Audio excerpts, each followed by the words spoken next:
The Skull and Crossbones. If Marion Stanlock High Peak, in The Trait and a Torchbearer, had read one of two letters signed with a skull and crossbones, which she found lying on the desk in her room after the adjournment of the Grand Council fire, doubtless there would have been an interruption, and probably a change in the holiday program of the Flamingo Camp Fire. She saw the letters lying there and under ordinary circumstances would have torn them open and read them, however hastily, before retiring. But on this occasion she was rather tired, owing to the activities and the excitement of the day and evening. Moreover, she realised that she could not hope for anything but a wearisome journey to Holly Hill on the following day, unless she refreshed herself with as many hours' sleep as possible before train time.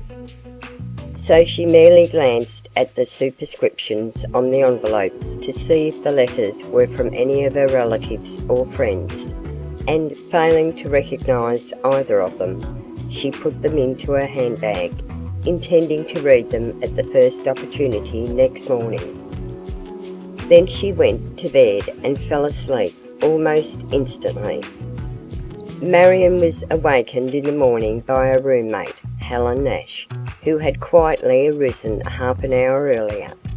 The latter was almost ready for breakfast when she woke her friend from a sleep that promised to continue several hours longer unless interrupted. She had turned on the electric light and was standing before the glass combing her hair. Marion glanced at the clock to see what time it was, but the face was turned away from her, and the light in the room made it impossible for her to observe through the window shades that day was just breaking. "What time is it, Helen?" she asked. "Did the alarm go off? I didn't hear it. What waked you up?"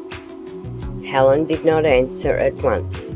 For a moment or two her manner seemed to indicate that she did not hear the questions of the girl in bed. Then, as if suddenly rescuing her mind from thoughts that appealed to have carried her away into some far distant abstraction, she replied thus, in a series of disconnected utterances. "No, the alarm didn't go off, Marion. I got up at 6 o'clock. I turned the alarm off. It is 6:30 now. I don't know what woke me. I just woke up." Marion arose, wondering at the peculiar manner of her roommate and strained, almost convulsive tone of her voice. She asked no further questions, but proceeded with her dressing and preparation for breakfast. For the time being she forgot all about the two letters in her handbag that lay on her dresser.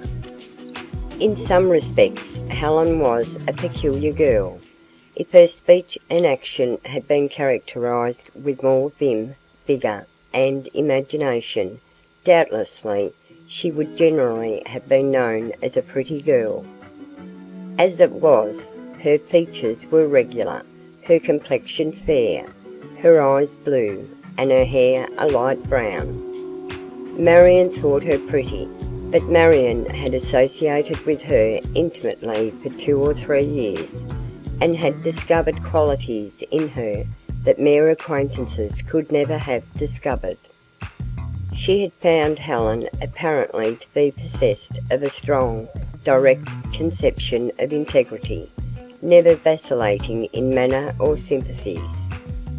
Moreover, she exhibited a quiet, unwavering capability in her work that always commanded the respect and occasionally the admiration of both classmates and teachers. Not only was Helen quiet of disposition, but strangely secretive on certain subjects. For instance, she seldom said anything about her home or relatives. She lived in Villa Park, a small town midway between Westmoreland and Holly Hill. Her father was dead, and when not at school, she had lived with her mother, these two, so far as Marion knew, constituting the entire family. Marion had visited her home and there found the mother and daughter apparently in moderate circumstances. Naturally, she had wondered a little that Mrs. Nash should be able to support her daughter at a private school, even though that institution made a specialty of teaching rich men's daughters how to be useful and economical, but the reason why had never been explained to her. Helen got her remittances from home regularly and seemed to have no particular cause to worry about finances. She had spent parts of 2 vacations at the Stanlock home and there conducted herself as if quite naturally able to fit in with luxurious surroundings and large accommodations. Only a few days before the Christmas holidays, something had occurred that emphasised Helen's secretive peculiarity to such an extent that Marion was considerably provoked and just a little mystified. A young man, somewhere about 25 or 27 years old, fairly well but not expensively dressed, and bearing the appearance of one who had seen a good deal of the rough side of life, called at the Institute and asked for Miss Nash. He was ushered into the reception room and Helen was summoned. One of the girls who witnessed the meeting told some of her friends that Miss Nash was evidently much surprised, if not unpleasantly disturbed, when she recognised her caller. Immediately she put on a coat and hat, and she and the young man went out. An hour later she returned alone, and to no one did she utter a word relative to the stranger's visit, not even to her roommate, who had passed them in the hallway as they were going out. Helen Nash was a member of the Flamingo Camp Fire and accompanied the other members on their vacation trip to the mountain mining district. The other 11 who boarded the train with Marion, the holiday hostess, were Ruth Hazelton, Ethel Zimmerman, Ernestine Johansson, Hazel Edwards, Azalea Atwood, Harriet Newcomb, Estelle Adler, Julietta Hyde, Marie Crismore, Catherine Crane, and Violet Munday. Miss Ladd, the Guardian, also was one of Marion's invited guests. The party took possession of one end of the parlour car, which fortunately was almost empty before they boarded it. Then began a chatter of girl voices, happy, spirited, witty, and promising to continue thus to the end of the journey, or until their kaleidoscopic subjects of conversation were exhausted. Every thrilling detail of the evening before was gone over, examined, given its proper degree of credit, and filed away in their memories for future reference. There was more catching of breath, more cheering, more clapping of hands, but no mock jeers, now that the boys were absent, as the events of the Boy Scouts invasion and the many incidental and brilliant results were recalled and repictured. I wonder what Harry Gilbert meant when he said some of them were planning another surprise nearly as thrilling as the one they sprung last night, said Azalea Atwood, with characteristic excitable expectation. He addressed himself to you, Marion, when he said it, and he's a close friend of your cousin, Clifford Long. Whatever it is, I bet anything it will fall heaviest on this campfire when it comes. Maybe it was just talk to get us worked up and looking for something never to come, suggested Ethel Zimmerman. It would be pretty good, one of the boys, to get us excited and looking for something clear up to April 1, and then spring an April Fool joke, something like a big dry goods box packed with Excelsior. Oh, but they wouldn't measure up to expectations, Ruth Hazelton declared. It wouldn't be the 1, 2, 3 with what they did last night, and they promised something just about as interesting. You don't get me, returned Ethel. The dry goods box filled with Excelsior would be the anticlimax of wondering expectations.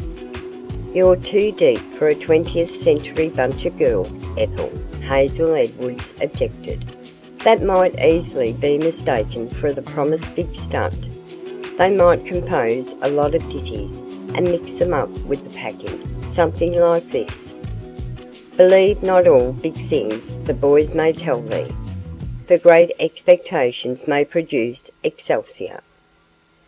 Very clever indeed, only it sounds like an impossible combination of Alice in Wonderland and an old maid, said Harriet Newcomb, with a toss of her head.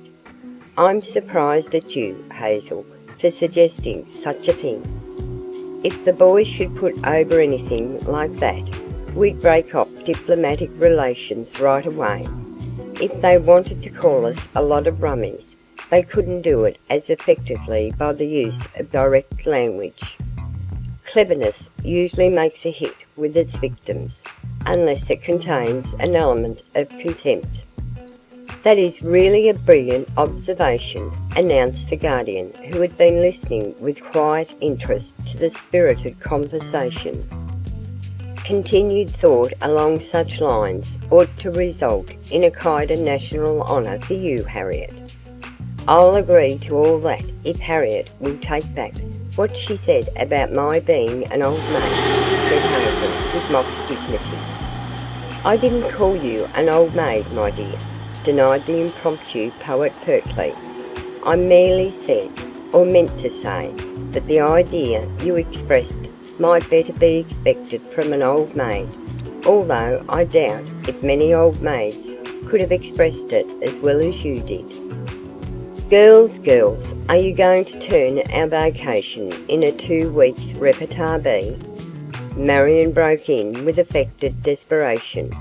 "If you do, you will force your hostess to go way back and sit down, and that wouldn't be polite, you know. By the way, if you'll excuse me, I'll do that very thing now for another reason. I've got 2 letters in my handbag that I forgot all about. I'm going to read them right now. You girls are making too much chatter. I can't read in your midst." So saying, Marion retired to a chair just far enough away to lend semblance of reality to her "go way back and sit down" suggestion, and settled back comfortably to read the 2 missives that arrived with the last evening's mail at the Institute. Settled back comfortably, yes, but only for a short time. Marion never before in her life received 2 such letters. Both were anonymous. The first one that she opened aroused enough curiosity to unsettle her. She thought she knew whom it was from, those ingenious Boy Scouts of Spring Lake. Perhaps it was written by Cousin Clifford himself. It was just like him. He was the natural leader among boys, and often up to mischief of some sort. Marion was sure he was one of the prime movers of the Scout invasion of Hiawatha Institute. But the next letter was the real thriller, or rather cold chiller. She knew very well what it meant. From the point of view of the writer, it meant business. A threat well calculated to work terror in her own heart and the heart of every other member of Flamingo Fire. It was a threat couched in direful words, warning her and her friends not to go to Holly Hill on their charity mission as announced, and predicting serious injury, if not death, to some of them. It was signed with a skull and crossbones.